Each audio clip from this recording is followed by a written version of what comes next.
ఒకవైపేమో కృష్ణానదిలో తన గురువు గారు చంద్రబాబు నాయుడు నీళ్ళన్నీ పట్టుకుపోయింది ఆంధ్రాకు.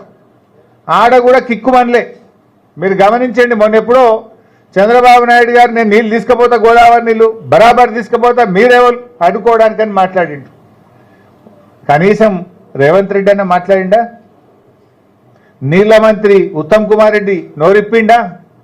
ఎందుకంటే ఉత్తమ్ కుమార్ రెడ్డి పద్మావతి గారు విజయవాడకు పోయి చేపల పులుసు తినొచ్చారు చంద్రబాబు నాయుడు దగ్గర.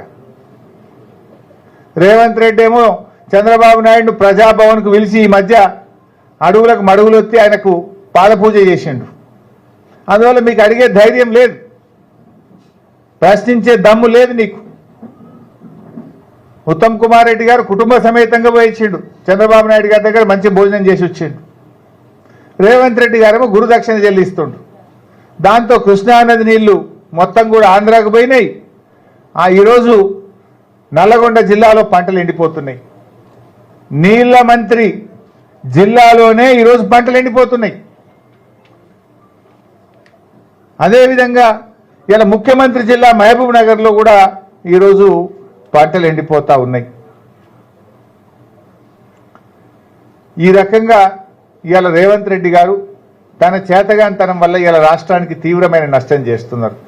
ఇవాళ దక్షిణ తెలంగాణ మహబూబ్ నగర్ నల్లగొండలో పంటలు ఎండిపోవడానికి ఆంధ్రప్రదేశ్ రాష్ట్రం అడ్డగోలుగా కృష్ణా నదీ జలాలు దోపిడీ చేస్తుంటే ఈ ప్రభుత్వ నిర్లక్ష్యం వల్ల, ఈ ప్రభుత్వ చేతగానితనం వల్ల ఇవాళ నల్లగొండ మహబూబ్ నగర్ ఖమ్మంలో పంటలు ఎండుతూ ఉన్నాయి. ఇవాళ దేవాదుల మంచిగా కట్నీళ్లు పెట్టిన పోయి కేసీఆర్ గారు బ్రహ్మాండంగా సమ్మక్క సాగర్ కట్టిండాడు. సమ్మక్క సాగర్లో ఇవాళ కూడా 3.5-4 టీఎంసీల నీళ్లు ఉన్నాయి. నీళ్లు లేక కాదు, బిల్లులు ఇయ్యక మోటార్లు సకాలంలో చాలు చేయకపోవడం వల్ల కరువు వచ్చింది. దేవాదులకు ఇవాళ 3rd టీఎంసీ ఫేజ్ 3 దేవాదుల కూడా ఇవాళ పూర్తయింది ఆల్మోస్ట్. అసలు మోటార్ వచ్చేది ఉండి ఇప్పటికే లేట్ చేసింది ప్రభుత్వం. కేసీఆర్ గారి హయాంలో 99% దేవాదుల ఫేజ్ 3 పనులు పూర్తయినాయి.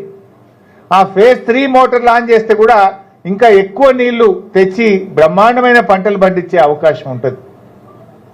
ఇటు జనగామ కానీ, అటు పాలకుర్తి కానీ, ఇవాళ స్టేషన్ గన్పూర్ కానీ, ఇలా అన్ని నియోజకవర్గాల్లో పాపం రైతులకు పెద్ద గోస అవుతున్నది. ఇలా పెట్టుబడి అంతా పెట్టిండ్రు, దాదాపు 50-60%, 70% కొన్ని చోట్ల పంటలు ఎండిపోయే ప్రమాదం ఉన్నది. ఈ ప్రమాదం, ఈ పంట నష్టం, ఇది ప్రకృతి వైపరీత్యం కాదు, రేవంత్ రెడ్డి వైఫల్యం. అందువల్ల ప్రభుత్వం తక్షణమే దేవాదుల ఫేజ్ 3 మోటార్లు ప్రారంభించాలి, పంటలు కాపాడాలని చెప్పి ఈరోజు బీఆర్ఎస్ పార్టీ డిమాండ్ చేస్తుంది. అరే నీళ్ల మంత్రి రాడా జిల్లాకు వచ్చి జిల్లాలో కాంగ్రెస్ పార్టీ నాయకులకు, ఈ జిల్లా కాంగ్రెస్ మంత్రులకు పట్టలేదా? మీరు పట్టించుకోరా? రివ్యూ చేయరా? మీరు లక్షల ఎకరాల్లో పంట ఎండిపోతుంటే మీకు పట్టలేదా? ఇప్పటికైనా తక్షణమే స్పందించాలి, ఫేజ్ 3 దేవాదుల ప్రారంభించాలి, పంటలు కాపాడాలని చెప్పి మేము డిమాండ్ చేస్తూ ఉన్నాం. దురదృష్టవశాత్తు ఎక్కడైనా పంటలు ఎండిపోతే వారికి ఎకరానికి 20,000 రూపాయలు ప్రభుత్వం ఆర్థిక సహాయం అందించి రైతుల్ని ఆదుకోవాలని చెప్పి కూడా మేము బీఆర్ఎస్ పార్టీ పక్షాన డిమాండ్ చేస్తూ ఉన్నాం.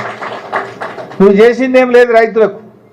వానకాలం రైతు బంధు ఎగ్గొట్టినావు, యాసంగి రైతు బంధు వరకనేపాయ్, రుణమాఫీ 50% కూడా కానటువంటి పరిస్థితే ఉన్నది, ఎరువులకు తిప్పలే ఉన్నది, మోటార్లు గాలిపోతున్నాయి, ఇంకా 400 కోట్ల రూపాయల బోనస్ డబ్బులు ఇంకా రైతుల అకౌంట్లలో జమ కాలేదు. 400 కోట్లు పెండింగ్ ఉంది. యాసంగి పంట కోతకొచ్చినా వానకాలం బోనస్ డబ్బులు ఇంకా పడలేదు. నీ మాటలు కోటలు దాటుతున్నాయి తప్ప చేతలు గడప దాటలేవు.